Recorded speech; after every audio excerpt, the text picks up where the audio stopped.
O que um tapete de 114 mil reais, um sofá de 65 mil e uma gravata de 1.680 reais têm em comum? Eu te digo o que eles têm em comum. Todos foram pagos com dinheiro dos seus impostos, enquanto milhões de brasileiros mal conseguem colocar comida na mesa. E é aqui que entra a grande hipocrisia. O presidente que se apresenta como o pai dos pobres é o mesmo que mergulha em um oceano de luxo e ostentação. Fique comigo até o fim, porque você vai entender como esse abismo entre discurso e prática é ainda mais profundo do que parece. Estamos diante de um retrato gritante da realidade. De um lado, o governo federal vendendo a imagem de cuidado com os mais necessitados. Do outro, os números, frios e duros, mostrando uma farra de gastos que beira o escândalo. O que isso revela? Revela que a verdadeira prioridade não é o povo, mas sim o poder e o conforto da elite política. Enquanto milhões de brasileiros apertam os cintos, lutando para colocar comida na mesa, o chefe do executivo direciona recursos públicos para dois destinos muito claros: viagens sofisticadas ao redor do mundo e cenários palacianos dignos de realeza. Só no início de 2025, as viagens internacionais de Lula já consumiram mais de 50 milhões de reais. Em apenas 45 dias entre abril e maio, os gastos com deslocamentos quase dobraram, saltando de 212 milhões para impressionantes 423 milhões de reais. E esse é apenas um capítulo. No acumulado desde a posse, a conta já ultrapassa a marca de 5 bilhões de reais. Um ritmo de gastos desenfreados que, se fosse aplicado em áreas essenciais, poderia transformar a vida de milhões de brasileiros. Mas o problema não está apenas nas cifras. Há também o resultado prático dessas viagens. Por mais dinheiro que se gaste, a projeção internacional do Brasil permanece cada vez mais irrelevante. O governo tenta justificar o frenesi de deslocamentos com promessas de investimentos, mas os dados chocam. E chocam também a irrelevância internacional que Lula coleciona. Em suas andanças pelo mundo, tenta se colocar no centro do palco, mas a imprensa global praticamente o ignora. Na abertura da 78ª Assembleia Geral da ONU, por exemplo, os holofotes estiveram sobre líderes como Joe Biden e Volodymyr Zelensky, enquanto o presidente brasileiro foi relegado ao rodapé das notícias. Essa ausência de destaque não se deve à falta de discurso, mas à falta de relevância. E quando finalmente ganha manchete, não é pelo mérito, é pela polêmica. Foi o que aconteceu em sua viagem à África, quando Lula acusou Israel de genocídio e comparou a ação em Gaza ao Holocausto. A repercussão foi imediata e avassaladora. O primeiro-ministro israelense Benjamin Netanyahu classificou a declaração como vergonhosa e grave, afirmando que o presidente brasileiro havia cruzado uma linha vermelha. O resultado foi um conflito diplomático de grandes proporções. O presidente Lula foi declarado persona non grata em Israel. O embaixador brasileiro foi chamado de volta e a crise ganhou manchetes negativas no mundo inteiro.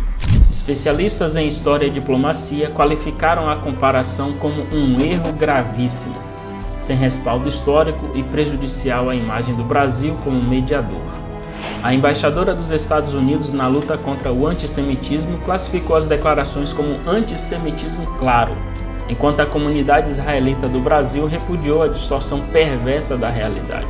A mensagem que fica para o cenário internacional é de um líder que não domina a sensibilidade que a política externa exige. Se no cenário internacional Lula já coleciona gafes, dentro do Brasil a contradição não é menor. Em entrevistas às rádios baianas Metrópole e Sociedade da Bahia, Lula se direcionou ao povo que estava enfrentando alta dos preços nos alimentos e disse: se você vai ao supermercado em Salvador e você desconfia que tal produto está caro, você não compra. Se todo mundo tiver a consciência de não comprar aquilo que acha que está caro, quem está vendendo vai ter que baixar para vender, porque senão vai estragar.